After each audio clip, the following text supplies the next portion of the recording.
Magandang hapon na naman sa inyo mga suki namin tagapakinig. Narito na naman po ang inyong lingkod, Kuya Peles.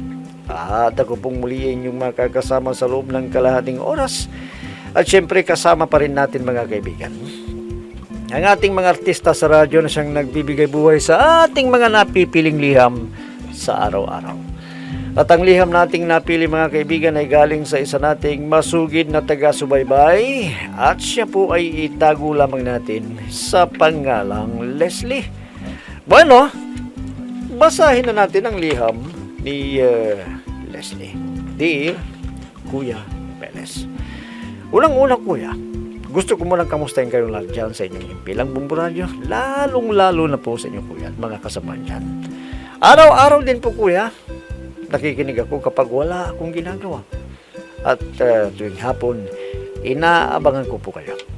Kuya, lumiham din ako kuya dahil gusto kong humingi ng payo dahil meron din po akong problema. Itago na lamang po ninyo ako sa pangalang Leslie, 22 taong gulang, at isa pa po akong dalaga. Para malinaw sa inyo kuya, ganito po nagumpisa ang aking problema, Kuya Peles. Ang hirap nito kapag vacant period mo. Matagal pa yung susunod na klase ko. Ay, naku, maghihintay pa ako ng kalahating oras nito. Hi, Jessie. Ha? Ikaw pala? Hindi ko namalaya ng paglapit mo Paano naman kasi? Parang ang lalim ng iniisip mo. May problema ka ba? Ikaw, ba't nandito ka? Di ba, may klase ka? Tinatamad kasi akong pumasok sa klase ko. Ano? Bakit naman? Wala, parang trip ko lang. Naboboring kasi ako pag start ng klase. Alam mo, importante ang pag-aaral sa isang tao. Mahirap kapag walang pinag-aralan, kapag wala kang natapos. Mahirap kang makakapasok sa trabaho. Hayaan mo na yan. Alam mo, yung instructor ko, bibigyan ko lang yun ng pang-inom, ayos na. Naku, masama yan. Baka sabihin nila lahat ng mga guro natin, nalalagayan. Totoo naman ang sinasabi ko Barkada ko kasi yung instructor ko. Kaya pumasok man ako, hindi okay lang. Pasado na ako. Naku, ganyan naman kayong mga may kaya sa buhay. Ang akala ninyo, lahat nabibili nyo ng pera. Hindi naman sa ganun. Tamad lang ako mag-aral. Yan ang sabihin mo, talagang tamad ka. Parehas din yun. May natapos man ako o wala, may pagtatrabahuan na ako. Dahil may sarili kaming negosyo. Bahala ka na nga. Wala kang kwentang kausap.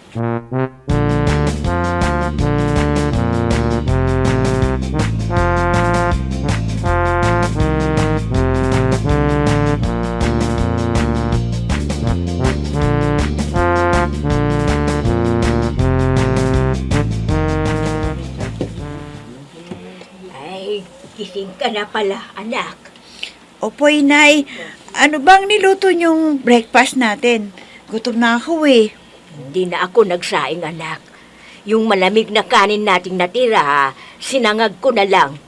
At yun na lang ang kinain namin. Nag-ulam nga kami ng sardinas Ano? Anong kakainin ko ngayon, Inay? Bumili ka na lang ng pandesal dun sa bakery. At yun na lang ang kainin mo. Ipalaman mo na lang yung natira naming sardinas. Ang hirap nito. Baka naubos na kasi pag ganitong oras. Subukan mo lang. Baka sakaling meron pa. Ito ang pera, Kinay-nay. Sige po, bibili na ako. Wala nang pandesal. Ano kayang bibilin ko? Taho! Taho! Tamang-tama. Taho, Yan pwede. taho. Masarap yan. Taho! Taho! Halika! Bibili ako!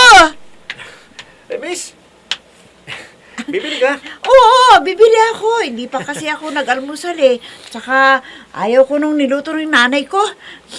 Ngayon na ako bibili ng tawa. Masarap ba yan? Siyempre, miss, masarap yan. Mabenta pala yung taho dito sa inyo, no? Wala yun, lagi na akong dadan dito. Ayan.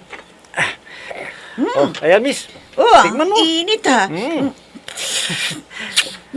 Ang sarap pala ng taho. Ngayon lang ako nakatikim. Masarap ba? Oo. Ano nga palang pangalan mo? Ako si Jun.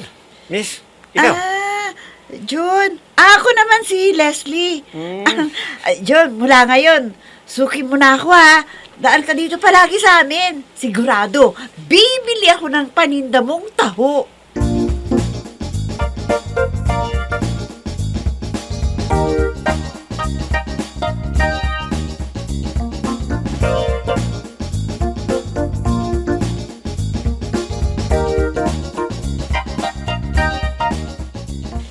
Tay, pahingi nga po ng pambili ko ng taho.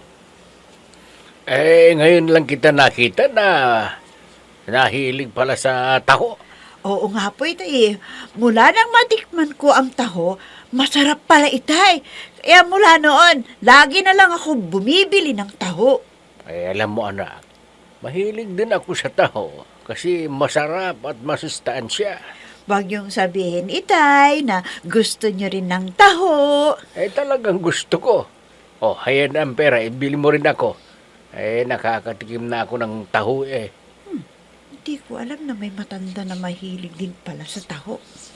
May sinasabi ka ba anak? Ha? Wala po, wala akong sinasabi. Alam mo anak, gaya ng sinabi ko, masustansya ang taho. At alam mo kung anong ginagawa nilang taho?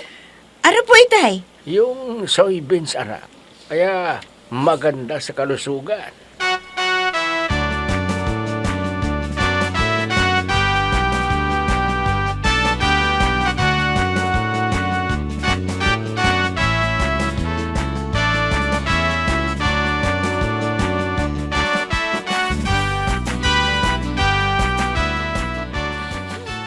Ang tagal naman ng Grace na yun.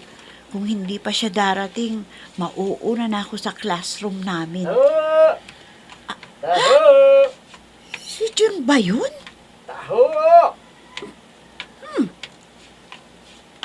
Oh, Leslie! Hi!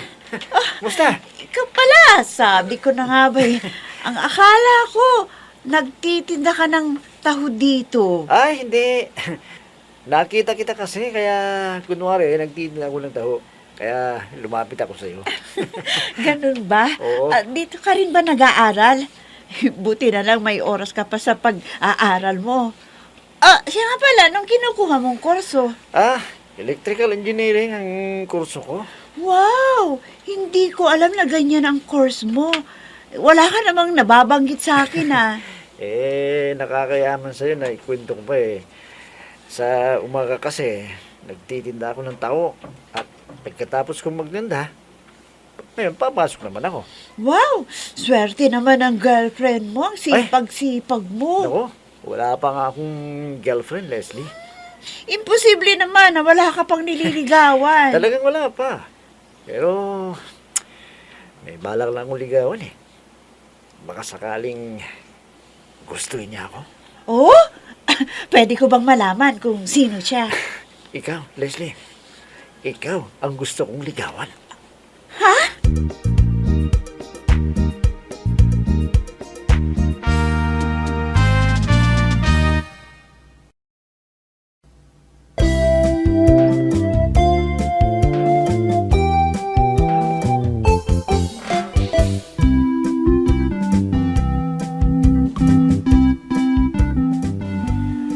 Dati rin, kuya, may pagtingin ako kay John.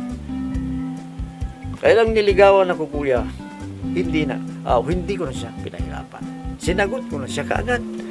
Pero kahit na magkasintahan na kami, hindi namin pinabayaan ang aming pag-aaral. Isang araw, kuya, ay...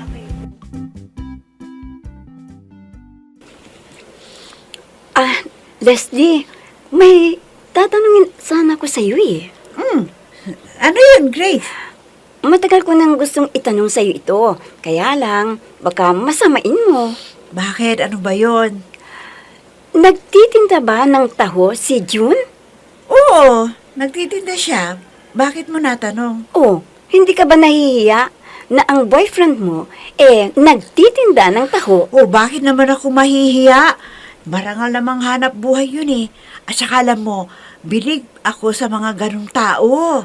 Ang ibig mong sabihin, kaya siya nakapag-aaral dahil sa pagtitinda niya ng taho? Hindi, tinutulungan siya ng tatay niya. Parang hindi ako makapaniwala. Napapatol ka sa isang nagtitinda lamang ng taho.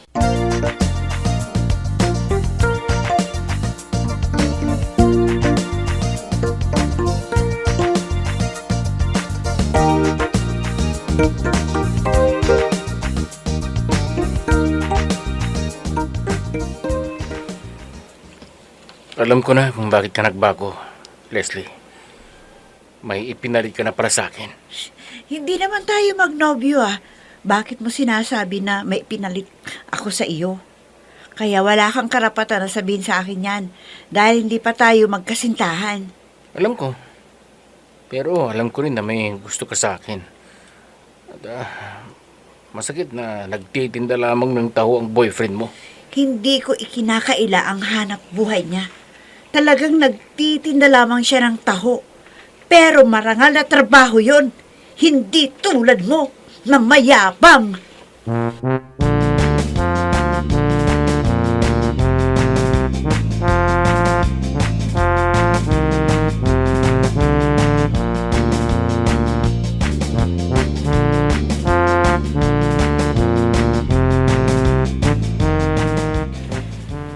Jun, kilala mo ba si Larry?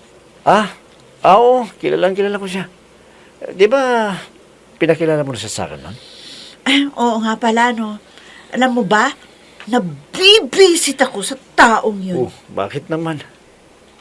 Alam ko na masasaktan ka sa sasabihin ko sa'yo. Hindi daw niya inakala na ang boyfriend ko ay isa lamang nagtitinda ng taho. Pinagtatawanan pa niya ako eh. Bakit? Na-dismaya ka ba sa sinabi niya, Leslie? Bakit naman ako madidismaya? Kahit ipagsigawan ko pa sa buong mundo na ang boyfriend ko ay nagtitinda lamang ng taho, hindi ko ikinahihiya yun. Pero, ako naman lang nagalang sa sinabi niya eh. O bakit naman? Bakit ka nadismaya? Ako mismo sa sarili ko. Totoo naman na talagang nakakayo ang hanap buhay ko eh. Nagdala ko lang ako ng taho. But, hindi ako magtataka kung isang araw puputulin mo ng relasyon natin dalawa.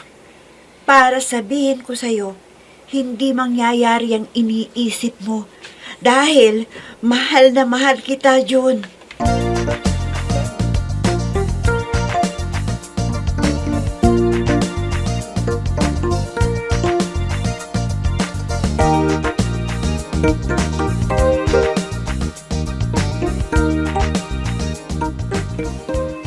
May importante sana akong sasabihin sa inyo, Uncle.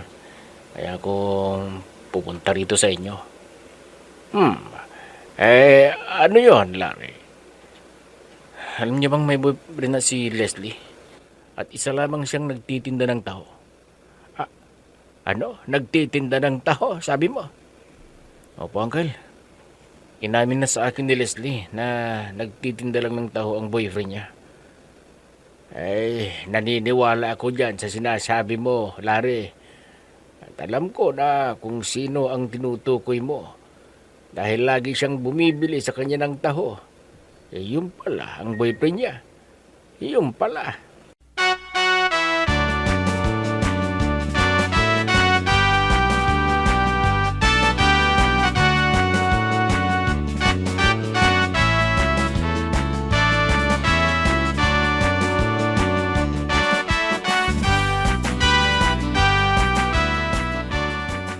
Mag-usap nga tayo, Leslie. O, anong pag-uusapan natin, Itay? Putulin niyo na ang relasyon ninyo ng June na yon. Itay, alam ko na kung sino ang nagsabi sa inyo yan. Oo, si Larry. Visit ang Larry na yun, sip-sip. Totoo ang sinabi niya sa akin. Kaya huwag mong sasabihin na sip-sip siya. Kaya hanggat maaga pa, putulin nyo na ang relasyon nyo ng magtataho na yon. Dahil ayaw kong makapag-asawa ka ng isang tindero lang ng taho.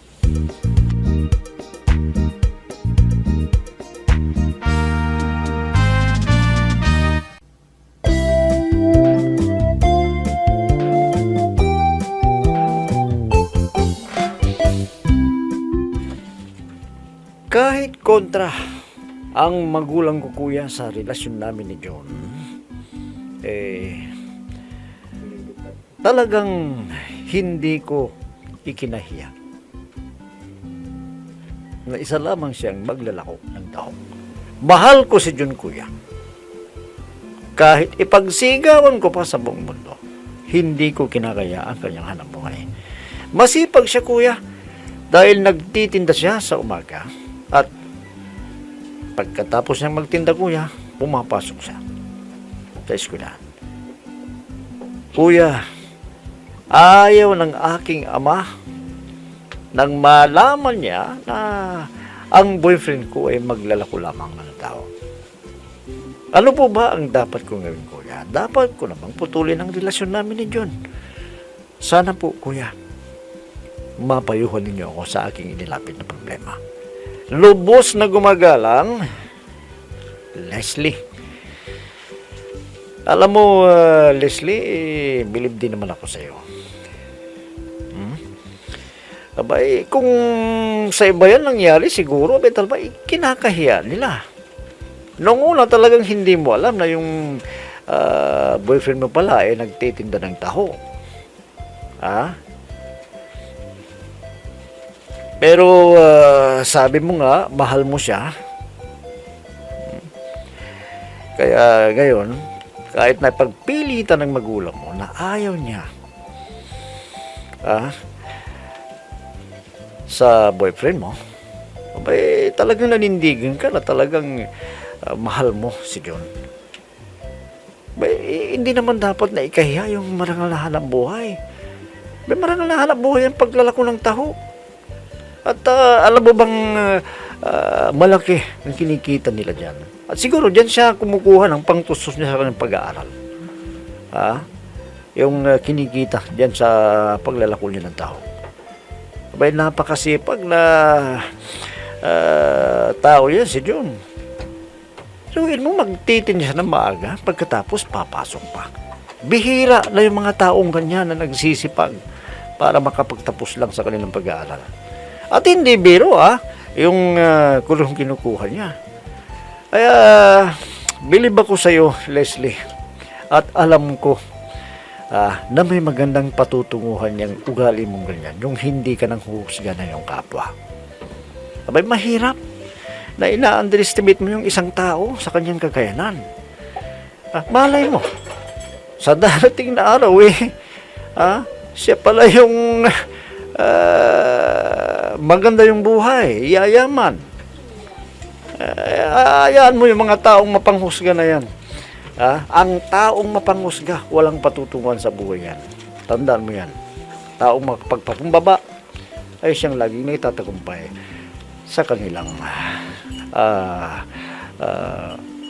buhay. At alam ko na kapag nagtagal pa kayo ni John at nagkatuluyan, sigurado ako, nakikita ko na ang kinabukasan ninyo na talagang kayo ay pagpapalain at yayaman. Pero yan na lang munang masasabi ko sa iyo, Leslie, at naway, kahit papaano, ay napayuhan kita sa iyong inilapit na problema. Mga kaibigan, ang bukas na muli sa ganito ring oras at timpilan, inyong abangan at pakinggan ang programang Peles at your